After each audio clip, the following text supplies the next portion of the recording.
آج یکم مارچ 2026 ہے اور ایرانی میڈیا پر وہ خبر بریک ہوئی جس نے پوری دنیا کو ہلا کر رکھ دیا۔ وہ خبر جو آنے والے دنوں میں مشرق وسطیٰ کا نقشہ بدل سکتی ہے۔ وہ خبر جس نے لاکھوں دلوں کو جھنجھوڑ کر رکھ دیا اور لاکھوں بازوؤں میں نیا خون پیدا کر دیا۔ وہ خبر کہ انقلاب اسلامی ایران کے قائد آیت اللہ العظمیٰ سید علی خامنائی امریکہ اور اسرائیل کی بزدلانہ جارحیت میں شہید ہو گئے۔ انا للہ و انا الیہ راجعون۔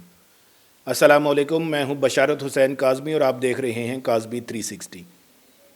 پریس ٹی وی کی رپورٹ کے مطابق گزشتہ روز تہران میں آیت اللہ خامنائی کی رہائش گاہ کو نشانہ بنایا گیا، جس میں آیت اللہ العظمیٰ سید علی خامنائی سمیت ان کے خاندان کے کئی افراد، جن میں ان کی بیٹی، داماد، بہو اور ایک نواسہ بھی شامل ہیں، جام شہادت نوش کر گئے۔ ایرانی میڈیا اس واقعے کو امریکی صہیونی جارحیت قرار دے رہا ہے اور پوری قوم میں غم اور غصے کی لہر دوڑ گئی ہے۔ لیکن کیا آپ جانتے ہیں کہ وہ شخصیت کون تھیں جن کی شہادت کے بعد پوری قوم انتقام کا نعرہ لگا رہی ہے؟ چلیے آج ہم آپ کو انہی عظیم رہنما کی زندگی کی داستان سناتے ہیں۔ ایک ایسی داستان جو 1939 میں ایران کے مقدس شہر مشہد سے شروع ہوتی ہے۔ وہ دور تھا دوسری جنگ عظیم کا۔ ایران میں رضا خان پہلوی کی حکومت تھی۔ ایسے نازک وقت میں مشہد کے ایک روحانی گھرانے میں ایک بچے کی ولادت ہوئی جس کا نام رکھا گیا سید علی۔ ان کے والد آیت اللہ سید جواد خامنائی مشہد کے مشہور عالم دین تھے، لیکن یہ خاندان صرف ایک عام روحانی خاندان نہیں تھا، بلکہ ان کا سلسلہ نسب 4 صدی ہجری کے مشہور عالم دین سید مرتضیٰ علم الخدا تک پہنچتا ہے اور جڑیں حضرت امام حسین علیہ السلام کے خاندان سے ملتی ہیں۔ گویا علم اور شہادت کا یہ سلسلہ صدیوں پرانا تھا۔ بچپن سے ہی سید علی کی پرورش مسجد اور مدرسے میں ہوئی۔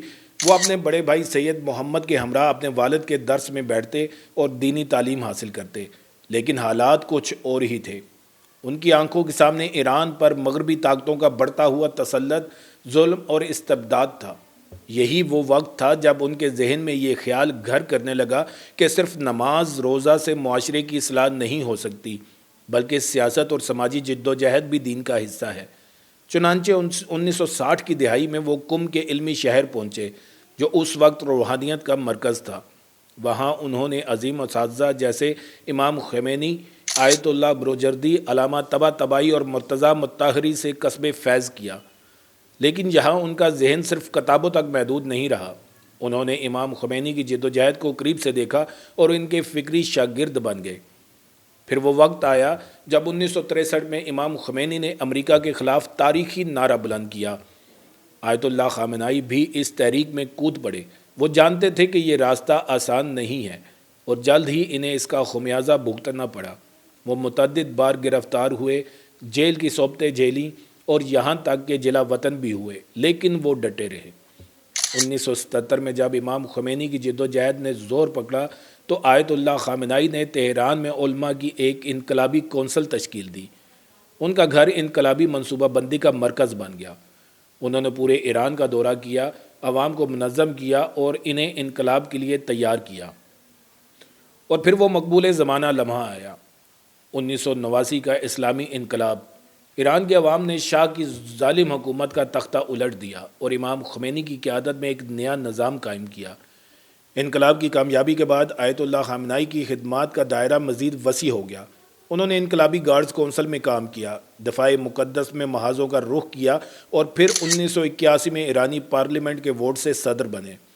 صدر کے طور پر ان کا دور سب سے مشکل دور تھا۔ ایران عراق جنگ کی آگ میں جھلس رہا تھا۔ آیت اللہ خامنائی نے میدان جنگ کا رخ کیا اور صدام کی فوج کے خلاف کئی کارروائیوں کی قیادت کی، یہاں تک کہ 1981 میں ان پر ایک ناکام قاتلانہ حملہ بھی ہوا جس میں ان کا دایاں ہاتھ ہمیشہ کے لیے مفلوج ہو گیا، لیکن وہ پھر بھی ڈٹے رہے۔ اور پھر 1999 میں وہ عظیم المیہ پیش آیا جب امام خمینی نے اس دنیا سے رخصت لے لی۔ پوری قوم یہ سوچ کر پریشان تھی کہ اب کون اس کشتی کی باگیں سنبھالے گا، اور پھر خبر گزاری کی گئی کہ خبرگان رہبری کی کونسل نے آیت اللہ خامنائی کو ایران کا نیا سپریم لیڈر منتخب کر لیا ہے۔ یہ انتخاب کسی عام آدمی کے لیے آسان نہیں تھا، لیکن انہوں نے اس ذمہ داری کو قبول کیا اور امام خمینی کے مشن کو جاری رکھنے کا عزم کیا۔ لیڈر بننے کے بعد ان کا سامنا سب سے بڑے چیلنج سے ہوا۔ سرد جنگ ختم ہو چکی تھی اور امریکہ دنیا کی واحد سپر پاور بن کر ابھرا تھا۔ صدام نے دوبارہ ایران پر حملے کی دھمکی دی تھی اور اندرون ملک بھی کئی مسائل تھے۔ لیکن آیت اللہ خامنائی نے صبر و حکمت سے کام لیا۔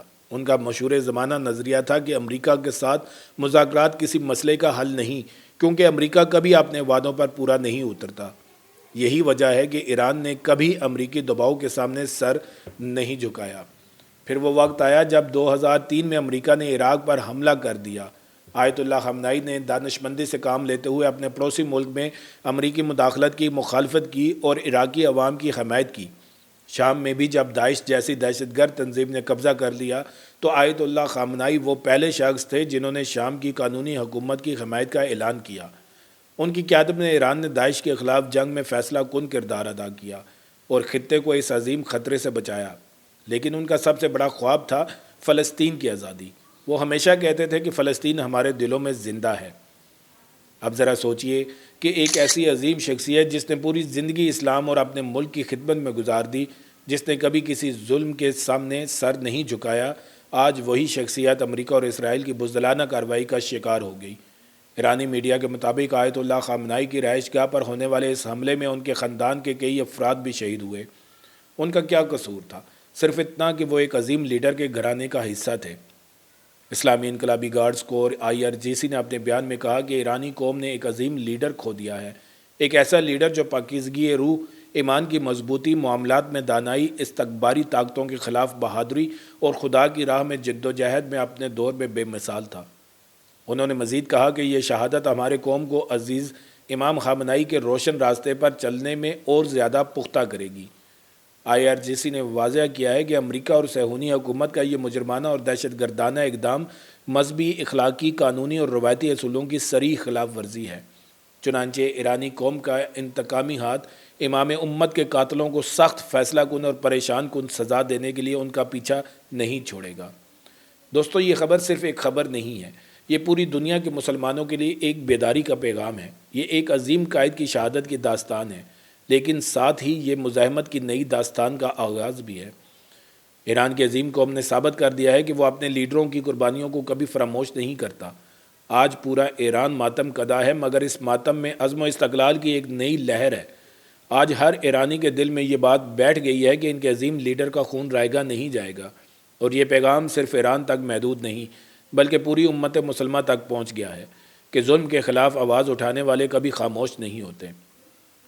آیت اللہ خامنائی کی زندگی ہمیں یہ سبق دیتی ہے کہ حق کے راستے پر چلنے والے کبھی تنہا نہیں ہوتے، ان کی قربانیاں کبھی رائگاں نہیں جاتی۔ وہ ہمیں بتاتے ہیں استعمار اور استبداد کے خلاف جد و جہد ہر مسلمان کا فریضہ ہے۔ آپ سے گزارش ہے کہ اس ویڈیو کو زیادہ سے زیادہ لوگوں تک پہنچائیں، اس ویڈیو کو لائک کریں، سبسکرائب کریں اور اس گھنٹی کو دبائیں تاکہ آئندہ کی ایسی ہی اہم اپڈیٹس آپ تک پہنچتی رہیں۔ اور سب سے اہم بات، اپنی رائے کا اظہار کمنٹس میں کریں۔ آپ کے خیال میں اس واقعے کے بعد خطے میں کیا تبدیلی آئے گی؟ کیا امریکہ اور اسرائیل کو اپنی اس حرکت کا خمیازہ بھگتنا پڑے گا؟ اپنے خیالات ہم سے ضرور شیئر کریں۔ پھر ملیں گے ایک نئی ویڈیو کے ساتھ۔ اللہ تعالیٰ آپ سب کا حامی و ناصر ہو۔ پاکستان زندہ باد۔